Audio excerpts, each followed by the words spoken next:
Are you finding social media a little bit addictive and it's really impacting you in a negative way? Maybe your self-esteem is dragging you down a little bit. Well, today I'm going to give you 3 tips on working through this. So, I found myself over my life, or particularly not all my whole life, because social media has not been around forever, as I approach 34 this weekend. But social media has been something that I've been on a lot over my life. And as a content creator and someone who wants to share their message, I'm not going to go off social media, of course. And for me, I think it's a really useful tool to reach people and help people, and you can connect with people. And what I've also found is meeting in person, actually connecting with people, is even more important than actually, just messaging all day. So I found myself in things like using it like or kind of using my phone like 6 to 8 hours at one point, which was crazy. And I realized how much, maybe it wasn't that much, something crazy. And I was like, wow. Well, maybe it was. I was like, wow, that's a lot of spending time on my phone.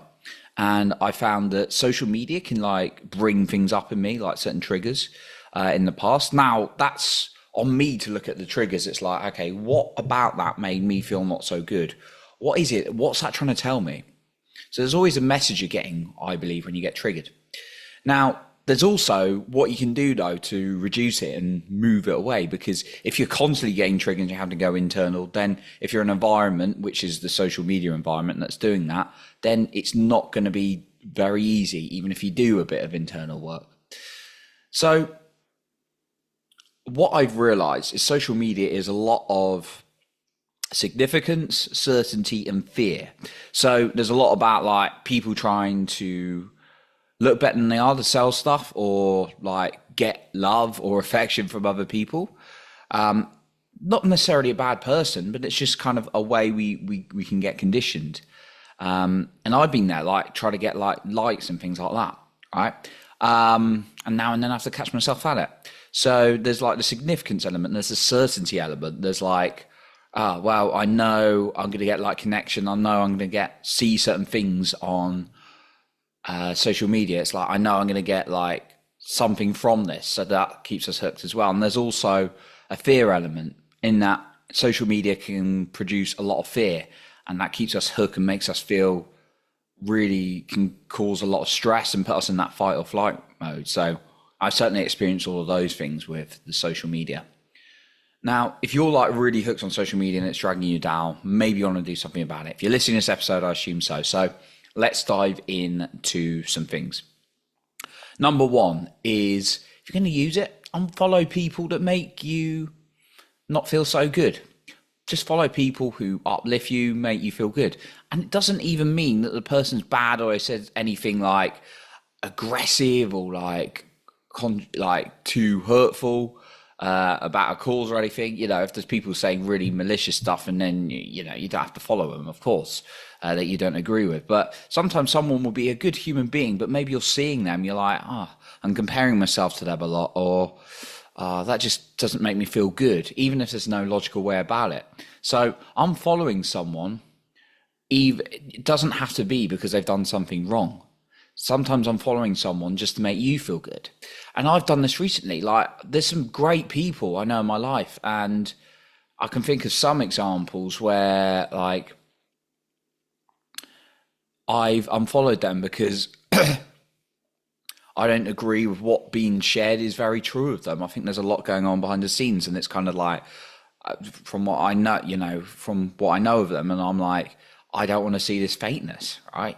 So I've unfollowed them, right? I don't align with it. And it's like some people, I just see certain message in it, it's just a bit like, I don't agree with it. And that's totally fine. I'm not saying anyone's wrong. I've just got my own model of the world. You've got your own model of the world, and people see the world differently.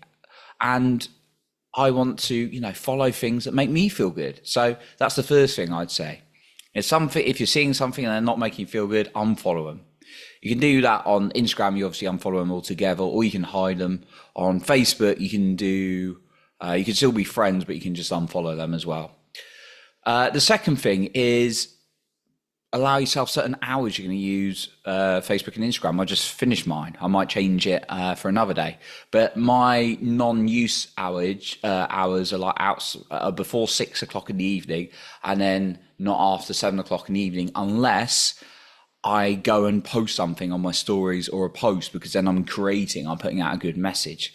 I'll use Messenger because it's really good to connect with people, and for business sometimes I need to message people on Messenger, right? So just putting certain hours, and then what you can do if you're like, right, I'm going to set myself hours, is to really put some leverage against it. Give yourself a reward if you follow it, and maybe punish yourself a little bit. Not punish that. Well, yeah, I use that word, but maybe take something away if you don't do it. So it's like, if you love coffee, it'd be like no cup of coffee the next day if I go outside my hours on social media. You need to bring some leverage, give yourself a reward and a takeaway. And then the third point I want to share with you is really spending time on your inner world, really working on what's coming up for you. So if you're getting triggered by certain things, you're not feeling so good, then maybe explore it. Like if you see a certain post, you're like, oh, that's made me feel really like in shock or not so good. Well, maybe dive into that, make a note of it, and then journal on it later, because for me, that's been really, really empowering.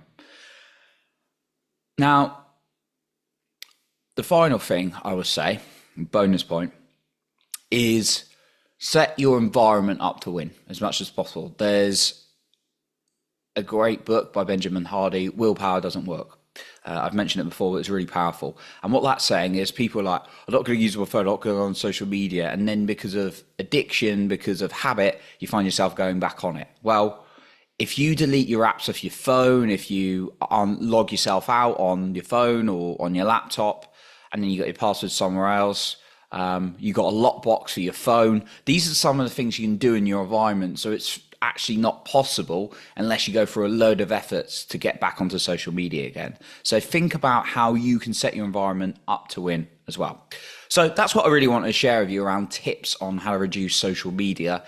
It starts with intention. I should have started with, and well, I want to end on this. It starts with intention, because you've really got to want to do it. You've got to be consciously committing to, I am going to reduce my social media, not thinking about, oh, maybe I should reduce it one day, because you never will. So you've got to make it a must if you want to reduce it, and you've got to commit it out loud, tell someone, and give yourself a reward, a takeaway if you don't do it. Just really build some leverage and make an intention. It's not about cutting it out altogether unless you really want to and think you can. But it's about really knowing your why or reason behind it, being very clear, like, I am not going to go on social media because it's draining my energy and I'm exhausted. So that's what I've got for you today. I appreciate you for being here. And remember to lead with your heart and not with fear.